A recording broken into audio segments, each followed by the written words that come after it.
Hello my dear friends and happy Orthodox Christmas. You're on the Military Summary channel, and in this short video we're going to discuss the most important events that took place during the previous night of the local time. We have some interesting updates and they are very important because according to information we're receiving from the combat line, we see that today, the 7th of January, the Orthodox Christmas, is something like a turning point in the special military operation. We haven't received a lot of geolocations about updates about Iran strikes or missile strikes or some provocations from the Ukrainian side, but we see that either the Russians and the Ukrainians are trying to be prepared before, or at least for today, and try to avoid the provocations from each other. For example, the Russian sources reported that they activated their Black Sea fleet, and the Russians are saying that around 40 caliber missiles are ready to start attack Ukraine if Ukrainians are going to make any provocation. So obviously the Ukrainians also don't want to ruin their holiday. They want to celebrate no matter the difficult situation on the ground, because tomorrow is going to be completely different day. For example, today we got important update that the Ukrainians are planning to complete and adopt total mobilization law on the 8th or the 9th of January. I think that this law is going to be adopted tomorrow because there is like real lack of infantry on the ground, and the Ukrainians need to fulfill their losses and their gap and so on. But when talking about this mobilization process, of course, the important thing is that the United States of America is not going to support Ukraine in the future, and the United States of America wants to force Ukrainians to freeze the conflict. But the problem is that Zelensky can't freeze the conflict, because if he freezes the conflict, he will be forced to start election process, because you know that there is a martial law in Ukraine, and the martial law ends, as far as I remember, somewhere in February, and after the end of martial law, either he needs to prolong and for another 90 days or he needs to start elections. Of course, we understand that he will lose elections and a lot of bad things can happen with him because of big problems on the ground, and if the conflict if the conflict is freezed, then he's going to be, obviously he will lose his chair, and he's not ready for this. He's not ready for this. When talking about the common situation, of course, the important updates, important statistics received from the Wall Street Journal. On this table, on this picture, you can see the number of artillery shells that were used per day. For example, on summer 2023, during the active phase of Ukrainian offensive operation, the Ukrainians were using up to 7,000 shells per day, and the Russians just 5. And now in the November, December, and January of 2024-2023, the Ukrainians can use just 2,000 shells per day, and the Russians are using 10,000 shells. So the gap is significant, and obviously we can see the differences on the gap on the ground. We see that the Russians are capturing square meters by square meters, square kilometers by square kilometers, village by village. Important update that during the previous night there was a drone strike with Shahed, with Iran, and according to Ukrainian sources they managed to shut down 21 drones of 28, but no missile strikes. So we'll see what is going to be next during the day. Now we're moving to the situation on the ground, and we're going to start with Kupiansk area. According to information we have, the Ukrainians took a decision to concentrate forces along the Skol River, and every single almost building, public buildings, schools, college, hospitals along the Skol River is completely filled with Ukrainian soldiers. So the Ukrainians are getting ready for any provocations and attack from the Russian side, and obviously the Ukrainians are not going to step back from these footholds over the right bank of Skol River, and they're going to fight. When talking about Kreminna forest, this morning we got another geolocation how the Russians were bombing the Ukrainian positions in the forest, and the important thing is that if you remember, during the previous week we got a lot of updates that the Russians managed to establish control over the forest and forest part of the forest that located to the north of these positions.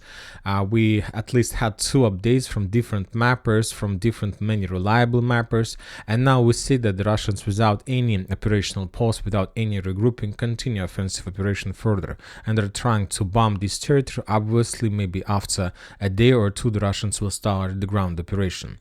If we increase the number of days since the beginning of January, we see that first we got update that the Russians managed to establish complete control over this part. We haven't updated the map because we haven't received any geolocated confirmation over storm operations or something like this, but according to reliable resources, this area is under Russian control. Later we got update how the Russians were bombing this northern part. We got this update on the 5th of January. We see the bombings, how the Russians were bombing trenches, trying to suppress and pin down the Ukrainians. And now we receive another geolocated update of another bombing of this area. So this is basically artillery preparation. And according to the bombing directions and configurations of bombardments, the Russians are planning to attack this area from two directions, from the north, so in direction of the bombings area, and from the east. So this is the approximate Russian plan, and this is exactly what the Russians are planning to do within the next few days, or maybe after the end of Christmas and something like this. Now we are moving further to Sporne, to Solidar direction. If you remember, the Russians, according to information we have and geolocations we had, managed to enter Sporne, and a lot of mappers have updated their map showing some part of Sporne under Russian control. But today we got the final point in that, let's say, in that situation. The Russians, using FPV drones, were bombing the Ukrainian positions in this area, which confirms total control of Ukrainians over at least the central and the northern part of the village. Probably we need to change the map, and we need to color this territory in yellow, because it's not obviously the gray zone. Obviously the Russians managed to improve some positions, but not to capture the entire village. Now we're moving to Bogdanovka, Bakhmut, Artyomovsk, Bogdanovka area. We have two interesting geolocations. First one is in the vicinity of Chasiv Yar. The author of this video claims that the Russians managed to destroy the Ukrainian armored vehicle with anti-tank missile within a distance of almost 8,000 meters, so 8 kilometers. It's very difficult to recognize anything. We're just using this video just to show that the Russians have weapons to attack Ukrainian armored vehicles with anti-tank missiles within the distance of almost 10 kilometers. The clashes continues to the south of the cemetery. On this video, the Russians published how they were bombing and attacking the Ukrainian positions with artillery, with cluster rounds or multi-launch rocket systems below the cemetery, which confirms that the Russians are moving focus from the cemetery to the south, which probably confirms that the Russians managed to enter the cemetery, and now they need to move their focus a little bit further to the south in direction of Popovo Forest. So we can say that the 7th of January is the first official day of the beginning of the clearing operation, very important clearing operation of Popovo Forest. If the Russians are able to take under control this territory, then the entire defense belt of Ukrainians in this area may collapse, and the Ukrainians will be forced to step back further.